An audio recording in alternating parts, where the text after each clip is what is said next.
conexão de teologia com o governo dos príncipes. A maneira como o Lutero e os seguidores dele viam a questão política, trazia uma conexão de teologia com política, que hoje em dia tem sido rejeitado.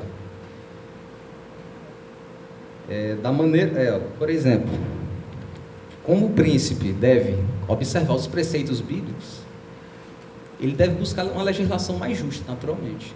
Quando acontece o que a gente vê hoje aqui, que tem acontecido no Brasil, tem acontecido no mundo, ele faz aquela ruptura total da política com a teologia. O que acontece? Quando tem essa ruptura total, eu já não passo a considerar o homem como depravado, o homem como decaído. E aqui eu faço uma divagação um pouco mais distante.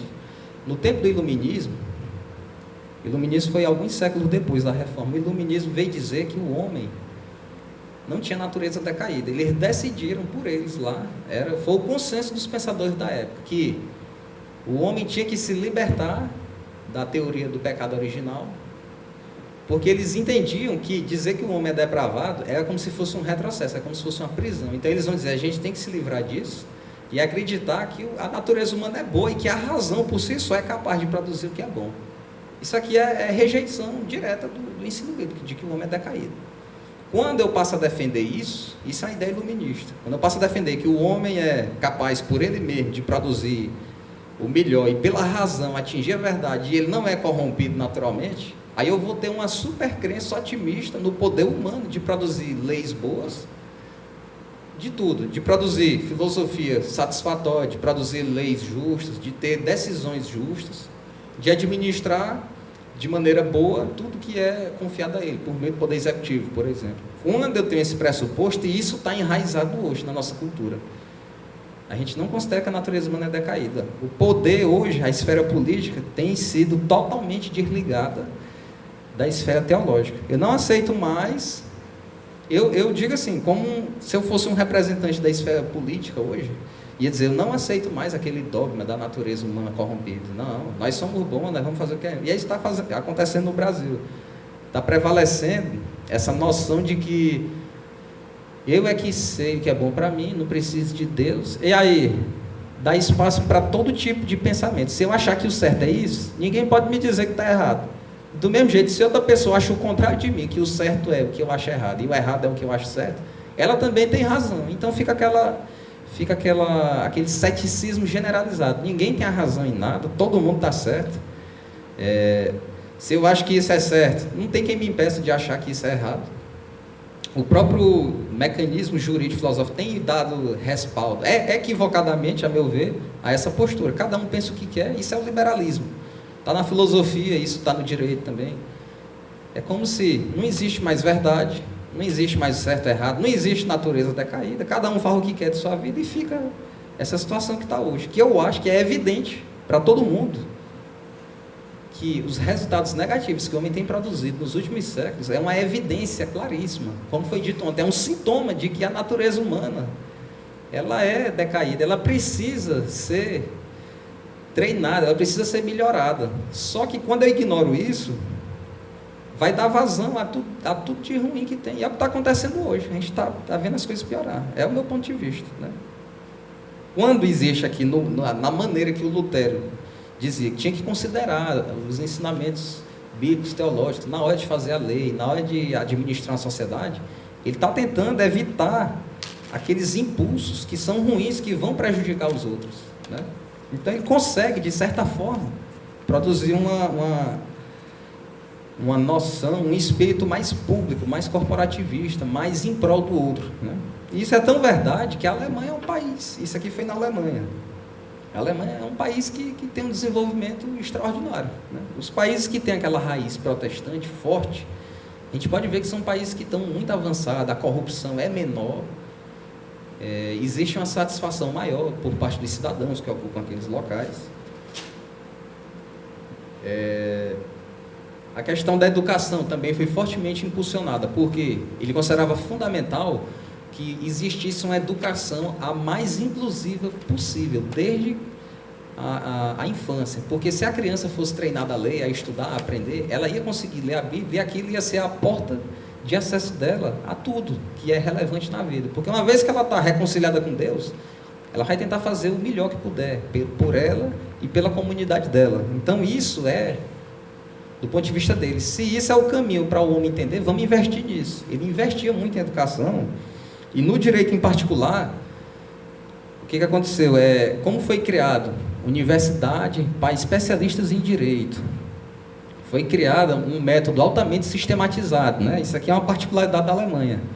O direito na Alemanha, ele era produzido de maneira doutrinária. Eram pessoas que estudavam aquilo e faziam do método dedutivo, o contrário do método inglês. Eles partiam das primeiras princípios, que eles usavam 10 mandamentos como fundamentos, e daquilo eles iam desenvolvendo regramentos mais específicos, até virar normas comuns do dia a dia. E aí, como era um método altamente dedutivo, sistematizado, ele conseguia ter uma certa coerência mais satisfatória, conseguia ter um alcance mais amplo, e isso marcou o direito alemão por aproximadamente 300 anos. O método alemão de produzir direito foi esse método dedutivo, altamente sistematizador, com pessoas dedicadas exclusivamente para aquilo. É tão interessante que, por uma época, quando um tribunal tinha que decidir uma questão, e aquela questão era muito difícil, ou muito grave, a repercussão, eles enviavam aquele problema a ser julgado, eles enviavam para as universidades, os professores das universidades, provavelmente os mais reconhecidos, eles estudavam aquele caso pelo tempo que fosse necessário e traziam a proposta de solução. O que é que a gente faz uma comparação? Se a decisão mais grave vai para um grupo de pessoas especializadas naquilo, que vão se dedicar para aquilo, a gente compara com o Brasil hoje. As questões graves são decididas por um tribunal superior, que é o STF, Supremo Tribunal Federal, cujos membros são colocados politicamente. Quem coloca lá o julgador é o presidente, né? Fazem uma lista e o presidente escolhe, dentre aqueles nomes, quem vai ser o presidente. Existe interesse político naquilo, porque quem foi colocado ali, foi colocado de alguma forma com um acordo do Senado e com concordância do presidente.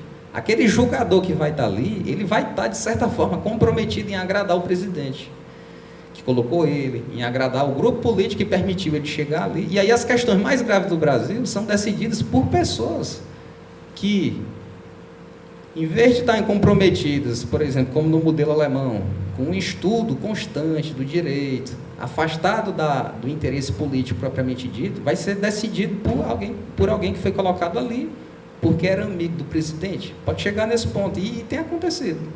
Tem componente no tribunal, nos tribunais superiores, que é colocado por amizade pessoal, contra um grupo que está estabelecido. E isso compromete, porque as decisões mais graves são tomadas por interesse político, e não por um interesse mais distante da política e mais aprofundado no estudo. É a conveniência política que tem feito as decisões acontecerem aqui. A gente vê aí diariamente o que tem acontecido.